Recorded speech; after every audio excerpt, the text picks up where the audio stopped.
يا مساء الخير والحلويات وكل حاجة حلوة في الدنيا. النهاردة بقى فيديو جديد ويوم جديد.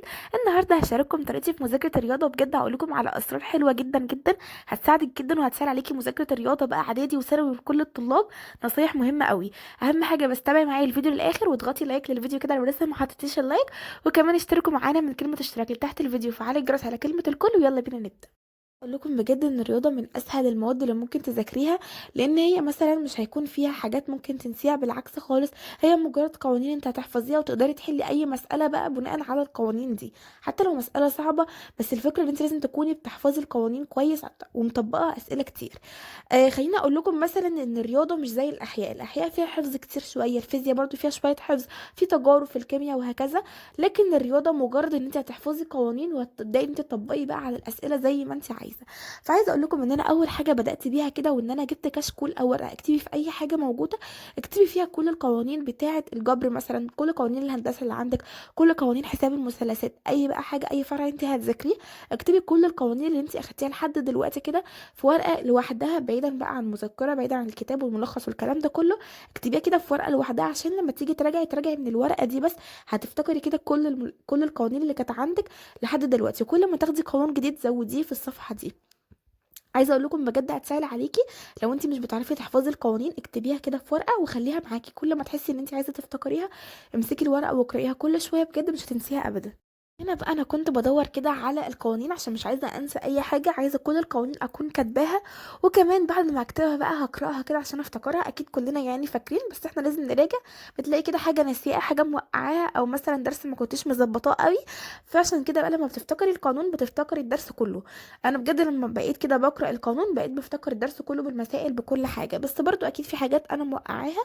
فالنهارده بقى انا قلت هذاكر كده كل اللي عندي في الرياضه، علشان برضو عندي امتحان في الدرس. وفي نفس الوقت برضو اقول لكم الطريقه بجد اللي بتسهل عليا كتير جدا في مذاكره الرياضه، ومش بحس ان هي ماده تقيله ولا صعبه، لان انا بعتمد على ان انا اذاكر قوانين كويس احل كتير.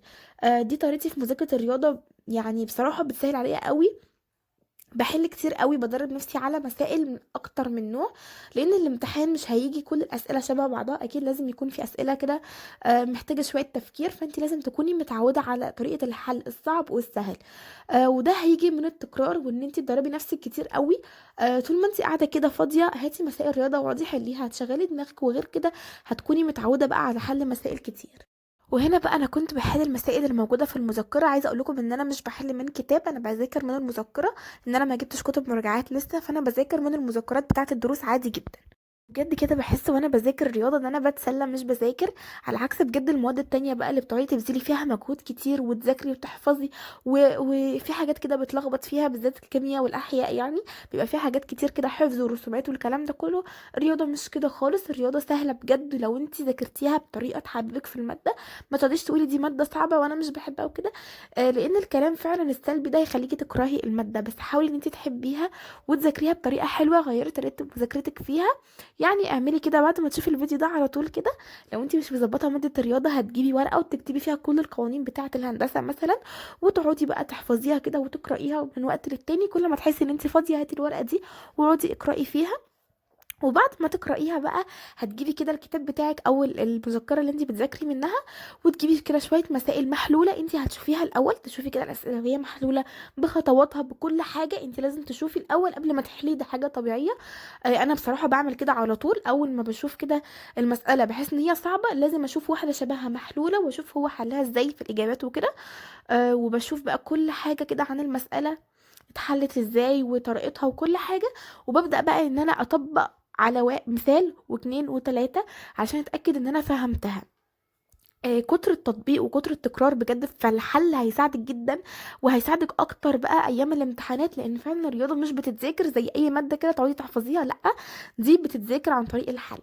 وكمان لو حد عنده بقى طرق كده بيذاكر بيها مادة الرياضة اكتبوا لنا في الكومنتات الطرق اللي انتوا بتذاكروا بيها، عشان ممكن حد يستفيد منها. لان بصراحة بحس ان مادة الرياضة دي من اكتر المواد المهمة في مرحلة الاعدادي بقى او في الثانوي، بجد هي مادة مهمة جدا. وحاولي ان انت لو انت لسه في اعدادي تأسسي فيها كويس عشان لما تخشي ثانوي تكوني بتعرفي تحلي مسائل. وكمان عايزة اقول لكم ان القوانين بقى والحاجات دي بتكون تراكمية، فعشان كده دايما حاولي ان انت تكوني بتحفظي القوانين ومش بتنسيها. انا بكتبها كده معايا في ورقه او حاجه، بعينها معايا مش برميها، عشان حتى بعد كده لو احتجت القوانين دي تاني اعرف ارجع لها. زي ما انتم شايفين بقى كده، بجد النهارده قعدت حليت مسائل رياضه كتير قوي، لان زي ما قلت لكم انا عندي امتحان رياضه وامتحان مهم. فعشان كده لازم بقى انا لما بيبقى عندي امتحان في الدرس او كده لازم بذاكر بقى المسائل كلها الموجوده في المذكره، وبحل مره واتنين وتلاته، وحتى ممكن يكون السؤال نفسه في واحد شبهه بالظبط، بس الاختلاف في الارقام انا بحله تاني عشان اتاكد ان انا خلاص، انا لو جالي 100,000 مساله من دي انا هعرف احلها، فاهمني؟ فبجد دي الطريقه اللي بتثبت جدا المسائل بتاعت الرياضه كلها في دماغي، بعرف ان انا احل من الطريقه دي. فبجد انا عايزاكم انتوا كمان تجربوا الطريقه دي، وتكتبوا لي بقى في الكومنتات نفعت معاكم ولا لا، وساعدتكم ولا لا. بجد انا هشوف كل الكومنتات، فعايزاكم بقى تجربوا الطريقه دي وتقولوا لي عليها كده. وصدقيني بجد لو كتبتي كده القوانين بتاعتك كلها وراجعتيها وبدأتي ان انت تحلي مسألة واتنين وتلاتة، وعادي لو غلطتي، بس المهم ان انت تحلي كتير قوي لحد ما تتدربي على الأسئلة كلها، بجد مش هتندمي، هتسهل عليكي كتير جدا كمان وقت المراجعة والامتحانات.